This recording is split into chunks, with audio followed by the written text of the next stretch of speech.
Hello students, welcome back to my channel. तो कैसे हैं आप सब? तो आज हम स्टार्ट करेंगे एक अपने इम्पॉर्टेंट टॉपिक के साथ जो कि है CUET 2026। CUET के बारे में आप सब जानते हैं, ये एक एंट्रेंस टेस्ट है, ठीक है, फॉर दी दिल्ली यूनिवर्सिटी, जिसकी फुल फॉर्म क्या है? कॉमन यूनिवर्सिटी एंट्रेंस टेस्ट, जो कि तुम्हें हेल्प करेगा एडमिशन दिलाने के लिए। कहाँ पे? DU में, दिल्ली यूनिवर्सिटी। ठीक है, तो आज मैं इस वीडियो में तुम्हें बताऊंगी कि तुम्हें कैसे अपनी स्ट्रैटेजी बनानी है वीडियो में CUET के लिए, जो कि तुम्हें हेल्प करेगा एक अच्छा सा कॉलेज लेने में। ठीक है, तो सबसे पहले हम स्टार्ट करते हैं कि सब्जेक्ट्स के बारे में हम देखेंगे कि सब्जेक्ट्स क्या क्या हैं, या सब्जेक्ट्स तो 3 हैं मेन हमारे। पहला है डोमेन, सेकंड है लैंग्वेज टेस्ट, थर्ड है जनरल एबिलिटी टेस्ट, जिसको हम क्या बोलते हैं? गैट भी बोलते हैं। ठीक है, आजकल ये जेनजीज ने नाम निकाला है गैट। पहले हम लेते थे नाम तो पूरा जनरल एबिलिटी ही करते रहते थे। ठीक है, तो डोमेन सब्जेक्ट से स्टार्ट करते हैं। तो डोमेन सब्जेक्ट्स वो हैं जो तुमने चूज़ करे होंगे अभी एग्ज़ाम्स देने के लिए। जैसे ह्यूमैनिटीज़ वालों की बात करूँ तो पॉलिटिकल साइंस हो गया, हिस्ट्री हो गया, अगर किसी के पास इकोनॉमिक्स होती है वो हो गया, इंग्लिश हो गया, ये सब। तो डोमेन सब्जेक्ट्स के लिए बस एक चीज़ तुम्हें फॉलो करनी है, वो है NCERT। मेजरली तुम्हारी तैयारी जो है वो क्लास 11-12 का सिलेबस होता है डोमेन में, तो ऑलरेडी तुम्हें आता होगा, बट जिसको नहीं आता कोई बात नहीं, उठाओ अपनी NCERT और लग जाओ, पढ़ने लग जाओ। मतलब हर एक वर्ड, हर एक लाइन तुम्हें पढ़नी पड़ेगी, स्किप कुछ भी मत करना। स्पेसिफिकली ह्यूमैनिटीज स्टूडेंट, बहुत इंपॉर्टेंट है NCERT तुम्हारे लिए, क्योंकि मेजरली क्वेश्चंस तुम्हारे NCERT में से ही आएंगे। ठीक है, कोई हाई लेवल के नहीं आएंगे।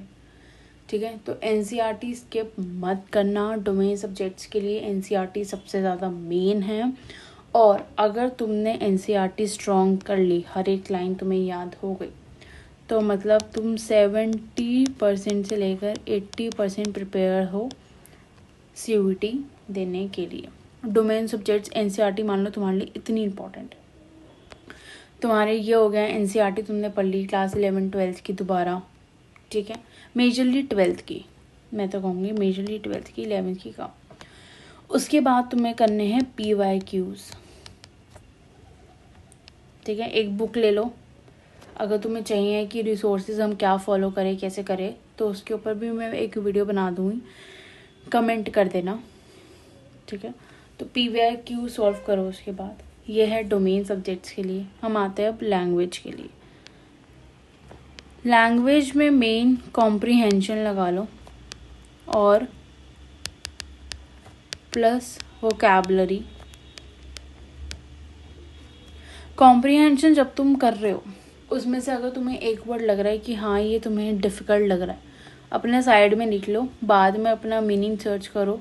उससे तुम्हारी वोकैबुलरी स्ट्रॉन्ग होगी, प्लस कॉम्प्रिहेंशन का कॉम्प्रिहेंशन होगा, तो तुम्हारा टाइम सेव होगा। अलग से तुम्हें वोकैबुलरी करने की कोई ज़रूरत पड़ेगी नहीं। तो मेजरली तुम उसको और कॉम्प्रिहेंशन अगर तुम्हें लग रहा है कि हम कहाँ से लें, तो टेलीग्राम पे काफ़ी चैनल्स हैं जो कि ऐसे कॉम्प्रिहेंशन प्रोवाइड करा देते हैं, तो जाके उनको फॉलो कर लो। रोज़ का अपना 1-2 कॉम्प्रिहेंशन लगा लो। फिर आते हैं हमारे जनरल एबिलिटी टेस्ट। इसमें 3 सब्जेक्ट्स इंक्लूड होते हैं, मैथ्स, रीजनिंग और करंट अफेयर्स। ठीक है, मैथ्स के लिए, मैथ्स तुम्हें लग रहा होगा भैया अभी तो छुटकारा करके हम 11-12 में हमने ली थी, बट कोई बात नहीं। मैथ्स आती है लेकिन बेसिक भी लगा लो, हार्ड लेवल भी लगा लो, जिसके लिए मैथ्स मुश्किल है वो हार्ड लेवल ही होगा, बट कोई बात नहीं, करनी तो है ही हमें। जैसे चैप्टर्स हो गए हमारे, परसेंटेज हो गया, रेशियो एंड प्रोपोर्शन हो गया, ये तो मेन चैप्टर्स है जो कि आते ही आते हैं, और भी काफ़ी चैप्टर्स हैं जो कि आएंगे। रीजनिंग भाई मैं अपनी बात करूँ, मुझे तो बहुत इंटरेस्टिंग लगती है रीजनिंग, जितनी मर्जी करा लो मुझे, मतलब बहुत मज़ा आएगा रीजनिंग करने में। तुम्हें अगर तुम्हें एक बार कंसेप्ट समझ में आ गया ना, इसका मतलब तुम्हारा सब हो गया रीजनिंग में, ठीक है। फिर क्वेश्चंस बस तुम करते जाओ करते जाओ करते जाओ करते जाओ। इसमें भी क्वेश्चन प्रैक्टिस मस्ट है, ठीक है, ये नहीं करा तो कुछ नहीं करा। मैथ्स में भी क्वेश्चन प्रैक्टिस और रीजनिंग में भी। फिर करंट अफेयर्स के लिए मैं रोज़ डेली शॉर्ट्स डालती हूँ, ठीक है, यूट्यूब पे, उस पर जाके देख लो, बस इनफ होंगे तुम्हारे लिए। मेन वही होते हैं, ज़्यादा इतना कुछ हैवी नहीं करना तुम्हें। तो ये है हमारा पैटर्न CUET का, डोमेन, लैंग्वेज और जनरल एबिलिटी। अब 70 to 80% तुम्हारा डोमेन से ही हो गया। फिर तुमने 1 घंटा लैंग्वेज कर लिया, जनरल। तो अगर मैं तुम्हें स्टडी प्लान बताऊँ तुम्हारा, कि तुम्हारा मेरे अकॉर्डिंग स्टडी प्लान कैसा होना चाहिए, तो 2 से 3 आवर्स तुम्हें देने पड़ेंगे अपने डोमेन सब्जेक्ट्स को। डोमेन सब्जेक्ट्स, उसके बाद 1 आवर इनफ है फॉर द लैंग्वेज, और 2 hours for the GATE, general ability के लिए, ठीक है। 2 आवर्स भी इसलिए क्योंकि मैथ्स और रीजनिंग ही है मेन। करंट अफेयर्स तो तुम खाना खा रहे हो तो देख लो, फ्री हो तो देख लो, रात को सो रहे हो तो देख लो, जब मर्जी तुम करंट अफेयर्स देख सकते हो, ठीक है।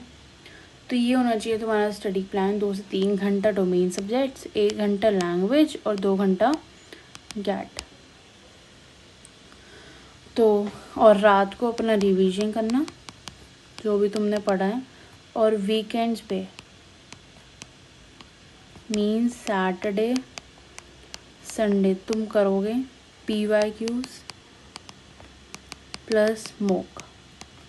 ये तुम्हें एक टेक्स्ट बुक ऐप है उसमें मिल जाएंगे, दोनों कर लेना। नहीं तो PYQ के लिए बुक भी ले लेना, बुक ले लेना, एक इनफ है, ठीक है। तो बस अगर मैं मॉक टेस्ट की बात करूँ, क्योंकि मॉक टेस्ट कैसे करना है, देखो मॉक टेस्ट जो है वो मेन है। मॉक टेस्ट में क्या करना, तुमने पूरा सॉल्व कर दिया, उसके बाद एनालाइज करना कि कहाँ पे मेरी गलती है, फिर नेक्स्ट टाइम उस गलती को ठीक करना, जिससे कि तुम्हारा मेमोराइज होगा कि हाँ मैंने ये गलती करी थी और ऐसे था। फिर उसके बाद एनालाइज कर लिया, अगर तुम्हें लग रहा है कि हाँ बार बार वही सेम गलती हो रही है, तो वीक टॉपिक्स पर अपने ज़्यादा ध्यान देना कि कहाँ पे मेरी गलती हो रही है, उस पर ज़्यादा फोकस करना, उसको बार बार रीड करना, तो ज़्यादा इजी रहेगा तुम्हारा, ठीक है। तो ये है हमारा CUET के बारे में, जो मैं तुम्हें थोड़ा बहुत बताना चाहती थी कि कैसे तुम्हें पढ़ना है, कैसे तुम्हें तैयारी करनी है। तो थैंक यू फॉर वॉचिंग। अच्छे से पढ़ाई करो, अच्छा मतलब अपना फुल फोकस पढ़ाई पे लगा दो, क्योंकि अभी ये मेन टाइम है, फिर बाद में पछताओगे कि काश मैं CUET के लिए पढ़ लेता, ठीक है। तो बस thank you for watching till. अगर तुम्हें चाहिए हो ऐसे रिसोर्सेज के बारे में, या और कुछ अगर तुम्हें CUET के बारे में जानना हो तो कमेंट कर देना, मैं वीडियो बना दूँगी उसके ऊपर भी।